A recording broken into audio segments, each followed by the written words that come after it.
এখান থেকেই আজকের ব্লগটা শুরু করছি। এখন আমরা যাচ্ছি জাকারিয়া স্ট্রিটে।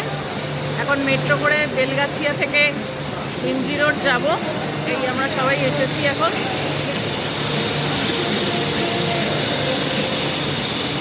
সবাই এখন যাব, তারপরেটা ওখানে গিয়ে আবার কন্টিনিউ করছি। এখন নেমে গেছি মহাত্মা গান্ধী রোডে।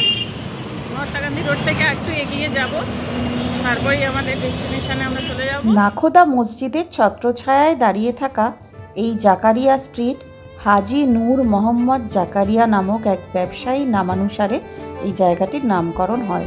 ইনি এখানে থাকতেন।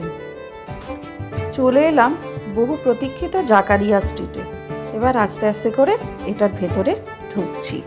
সবাই এত ভিড় হয়েছিল, হাঁটতে খুব কষ্ট হচ্ছিল, কিন্তু যাই হোক ওয়েদারটা ভালো ছিল, সেই জন্য কষ্ট হয়নি।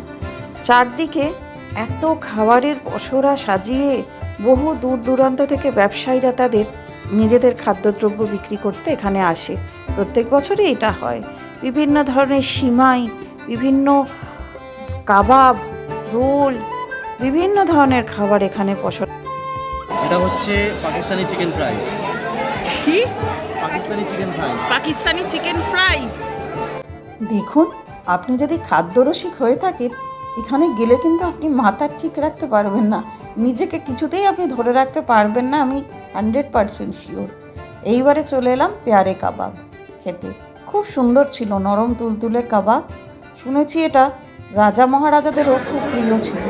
নরম ছিল বলে বয়স্ক রাজারা এটা খেতে পারতেন।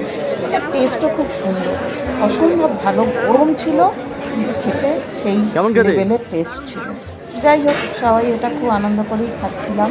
তারপরে এবার চলে গেলাম, খেলাম মহাব্বত কা শরবত। এনাকি খেলে ভালোবাসা বাড়ে বলছে লোকজন। ভালোই খেতে, খুব সুন্দর। তরমুজ, দুধ, তার মধ্যে একটু রোজ সিরাপ, বরফ, এইগুলো দিয়ে একটা ঠান্ডা পানীয়, অসম্ভব ভালো খেতে। প্রচুর ভিড়ও হয়েছিল। এই যে আমার কর্তামশাই খেয়ে এবার কি বলছে শুনুন।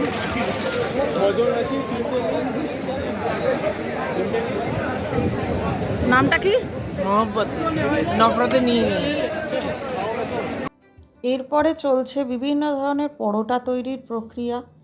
এত কি খাওয়া যায় নাকি? একদিনে এত কিছু খাওয়া যায় না। যাই হোক, আস্তে আস্তে আর একটা দোকানে চলে এলাম এবার হালিমের জন্য। দেখি এইখানে এবার কি মজাটা হয়। এটা কি আনলি ভাইয়া? সবাই বসে আছে এখন মাটন হালিম খেতে। খেয়ে দেখো, খেয়ে বলো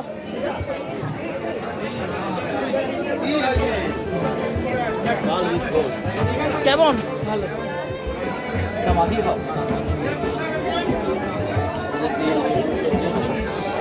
ওই জীবনে ফার্স্ট টাইমই খাচ্ছি, আগে কখনো খাইনি।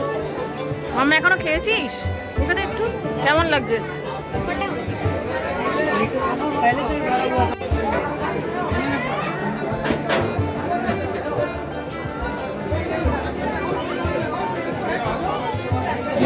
হালিমটাই না খেলে আর খেলাম কি, তাই না?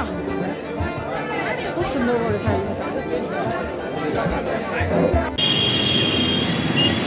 এই যাচ্ছি এখন সেন্ট্রাল এভিনিউর ওপর দিয়ে। এটা বহু পরিচিত রাস্তা। জন্মলগ্ন থেকেই আমি এখানেই বড় হয়েছি। এই রাস্তাটা আমার খুব প্রিয়। অনেক বছর পরে এলাম, ভীষণ ভালো লাগছে, একটা নস্টালজিক ফিলিং হচ্ছে। এই রাস্তাটা দিয়ে আমার প্রচুর যাতায়াত ছিল, ভীষণ ভালো লাগছে আজকে। যাই হোক, আজকে ওয়েদারটাও ভালো আছে, সে কারণে আরও ভালো লাগছে। খুব ভালো দিনটা কাটালাম, সন্ধ্যেটা। এইমাত্র বাড়ি ফিরলাম, ভীষণ টায়ার্ড লাগছে। আসার সময় পরোটা আর কাবাব নিয়ে এসছি, ওটা আর খেতে পারিনি। এখন একটু হাত পা মুখ ধুয়ে ওটা আবার ফ্রেশ হয়ে তারপরে খাবো।